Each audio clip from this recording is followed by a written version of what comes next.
Hello, fellow warriors against consensus reality, lovers of truth, wisdom, the esoteric path,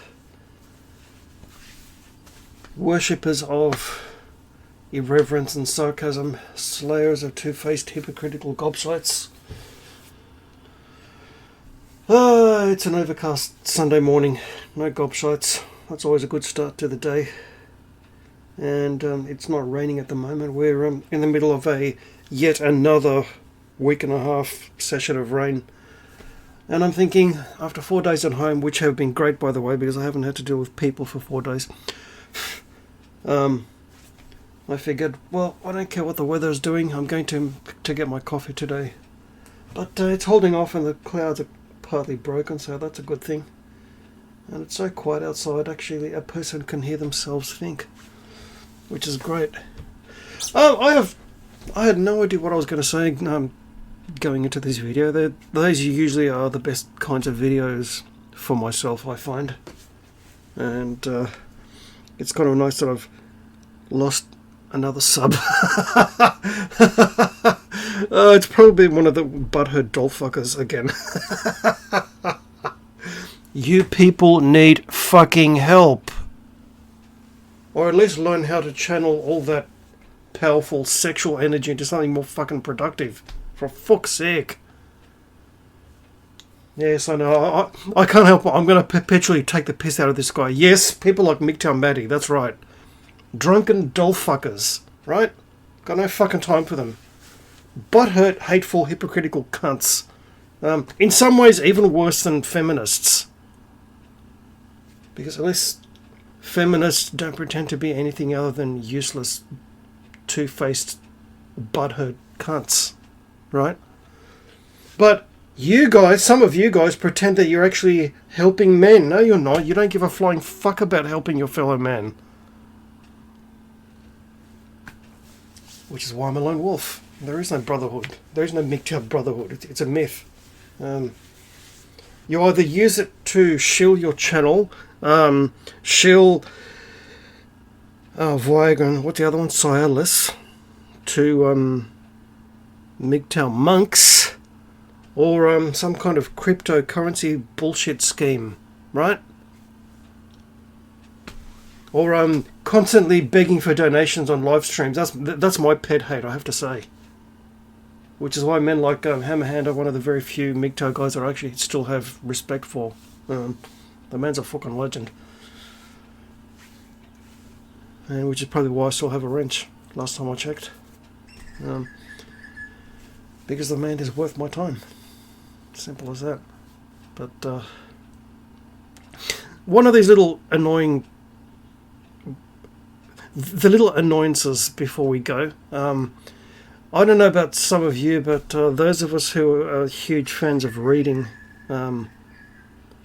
for a long time have these little pet peeves we get about what we call our language peeves. You fellow bookworms will know exactly what I'm talking about. And my one pet peeve, now, I'm a huge lover of football. When I say football, I mean, you know, Bayern Munich, West Ham United, real football, right? Not hand egg, right? That was a great meme. But they have football even in this convict settlement. Not very popular, but still popular with a lot of the European expats. And there's a guy on one of the teams' name. His last name is Lachman. Lachman, which is a German name, right? So it's sort of more pronounced Lachman, right? Now, these fucking convicts, they don't get that, and they're supposed to be sports commentators, and I get just annoyed enough to notice each time they pronounce his name Lachman. Every time they pronounce it, I go, it's Lachman, you cunts. That's my pet hate. That's just one of my things. I just find that amusing. Before we go on, but yeah, I'm finding that when a person has their mind set on a new direction, either for themselves, for their community, for their country, whatever, on whatever level you want to focus. Letting go of the what I call the unhelpful old patterns and focusing and working on the new patterns is a very useful thing. For example, you may have been raised in a certain culture in your home growing up, and as people do, we grow, we develop our own sense of identities, and we become more comfortable in who we are in this current meat bag. Now, of course, that usually means letting go of some, if not all, of your cultural baggage that you were raised with. I know that's been very true with myself. I'll go into that in a moment. And some people feel the need to desperately hang on to it to please their families, to please everyone around them, and blah, blah, blah, blah, blah, right? While doing a total disservice to themselves, which is the biggest crime a person can perpetrate. Not being true to oneself. When deep down you know that you know which direction you want to go, you know what you want to do, but you're still going through the pantomime of the old patterns of behavior, cultural, personal, whatever, familial, to please other people. Now that's the biggest crime you can do to yourself, and you'll be surprised how many people still do that because they don't want to piss off anybody. Family's all important, so they're going to totally kill their own sense of self to please family. You'd be surprised how many people are going through that. This is probably why there are so many long-faced, vacant expression people walking around today. Wouldn't surprise me at all. Especially in this day and age where a sense of adventure is more the norm. I mean, if a person decides to change their lifestyle dramatically, it's not so much an issue as it was, say, 60, 70, 80 years ago. Especially when you change religions, that's a big one. Wow. Has anyone seen the film Footloose? Jeez, that's hell. To me, that is hell on earth. That kind of, being surrounded by that kind of mentality. Like, I'm sorry, but I actually take great pride in taking the piss out of your religion any chance I fucking can get. Because that's what it's made for. You did it to yourself. It's from the Council of Nicaea. When you decided to get butthurt by all the then Hellenic pagan philosophers asking questions about your little fucking pathetic religion, asking questions such as, especially Celsus, the man was a fucking legend. And of course, they destroyed all his writings and all his work. The only evidence of his work we have is as quoted by the quote-unquote church fathers, right? He was a Hellenic philosopher, and he was actually one of many who asked questions. Okay, well, if your religion is so special, why do you have so obvious similarities? And they went through the whole list. Dying and pre-existing, dying and resurrecting God-man found in all cultures throughout the ancient world. Everyone had it because it was a collective human archetype that we all connected strongly and connect to this day strongly to. Right? As every single one of us on this planet being infinite awareness inhabiting a current meat bag, yeah, that's going to be an archetype that's going to be connecting strongly with us, the dying, resurrecting God-man, right? Yeah. And it's found everywhere. Even in such a religion as Buddhism, which one thing I have against Buddhism is that it uses concepts in a really, really winding, pretzel-roaded mountain path route to get away from its Hindu origins. So when they come up with this concept of anatman, no soul, because they want to get away from the origins, and they sort of, you're thinking, okay, so you believe that we have no soul, so but you still believe in reincarnation. See the problem? And then they go through this convoluted, extremely confusing, really fucking stupid concept of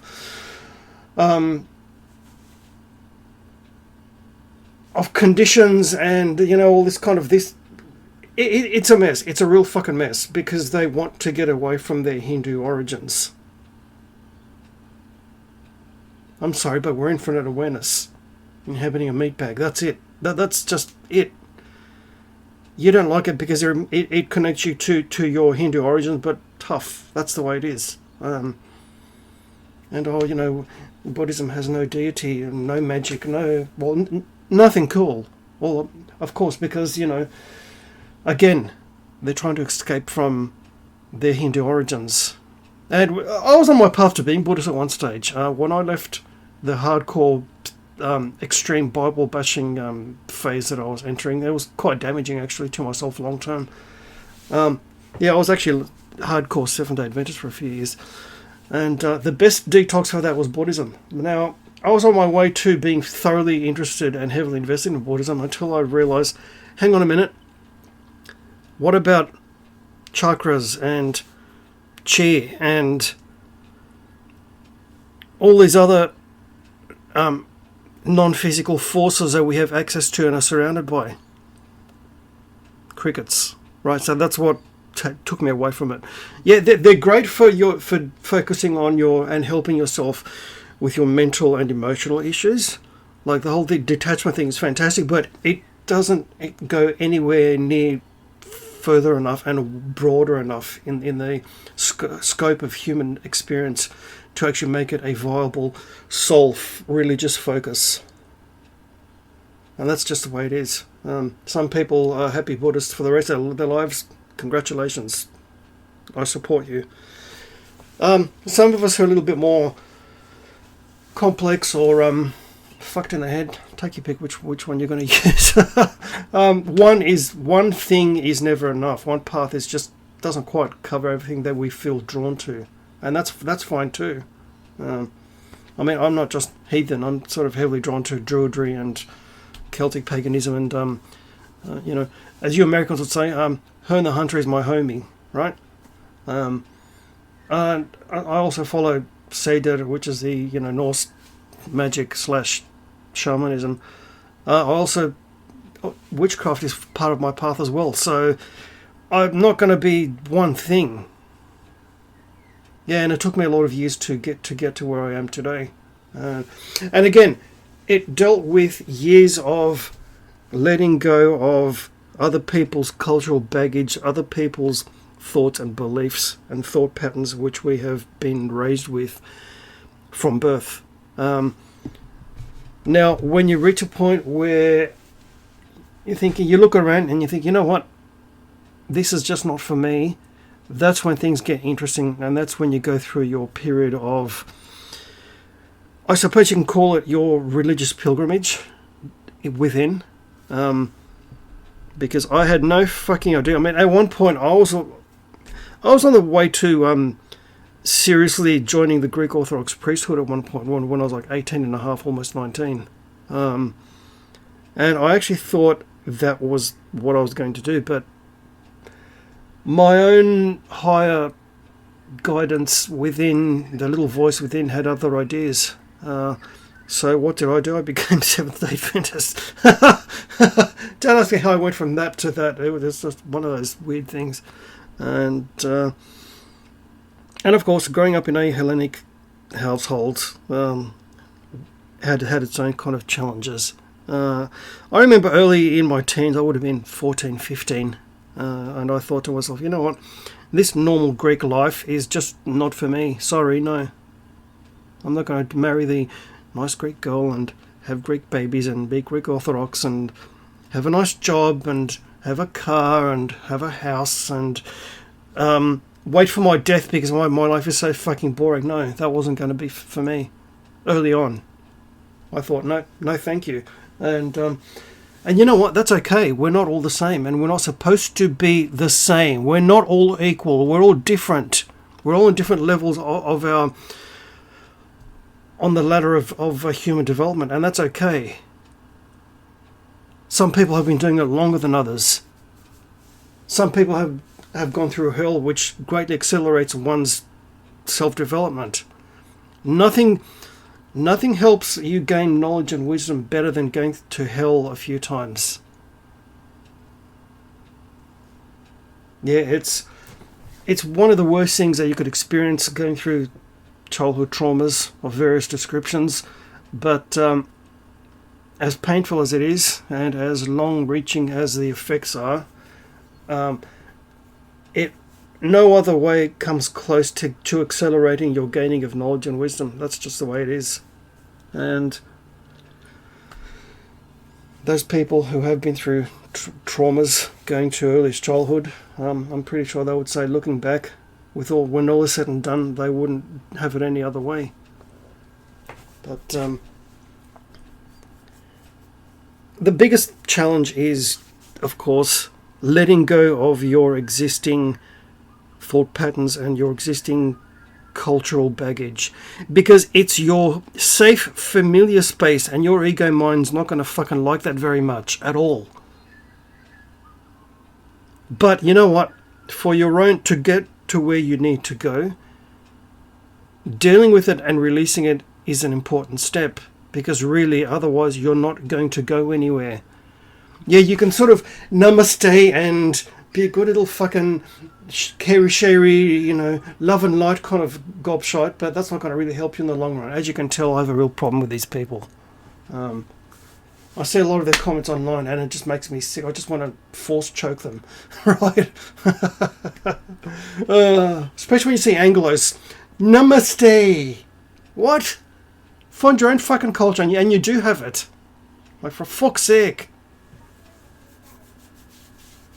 Taliesin would be livid, right? So you're fucking kidding, are you? When you've got Merlin and Taliesin, you're fucking blabbering on about Namaste, really? For fuck's sake. But yeah, when all is said and done, you need to be true to yourself and feel drawn where your soul, where your infinite awareness takes you. Yes, it can be sometimes past life effects. You may feel drawn to certain paths because you have currently a very strong connection to certain past lifetimes. I know I'm going through that at the moment with the whole Norse thing. There's 2, maybe 3 Viking lifetimes that are really connecting strongly with me in this lifetime, and that's cool. I went through my Native American shamanism phase. It's probably why I sort of hate the US government so much, actually, and still feel drawn to the Black Hills. But hey, that is what it is. And probably also why I don't really like Spaniards very much, especially the troops and all the government. Wow. People that gave us the conquistadors, really? Yeah, I'm not going to be a huge fan of that. Can you say Cortez? Yeah. Spare a thought for native Central Americans. You poor buggers. But there it is. You enjoy the journey. That's all I can say. You don't be afraid to get rid of long-held sacred cows. Because that's the way you were taught from the earliest age. See, that's your parents. That's not you. Right? And another thing, family. Family isn't always what you think it is. Family isn't always biological relatives. Family is people who actually treat you like family, who are there for you when you're at your worst, who actually send you a message or reach out to you when they haven't heard from you in a few days. Those people are your family. And biological relatives, well, they're there to teach you many lessons, including how not to be. And that's also very important. But enjoy the journey. Don't be afraid to let go of your sacred cows. That's the big one. I think I can leave you, wonderful people. If you're still here, you're fucking legends. You regular guys that leave comments, you're fucking legends. I always appreciate what you have to say, and if I'm not on the bus, I sort of respond when I can, as quickly as I can. So be well, be wise, be courageous, and to speak the truth is a very fucking lonely path. The heathen hammer wielding, irreverent, sarcastic lone wolf on guitar, out.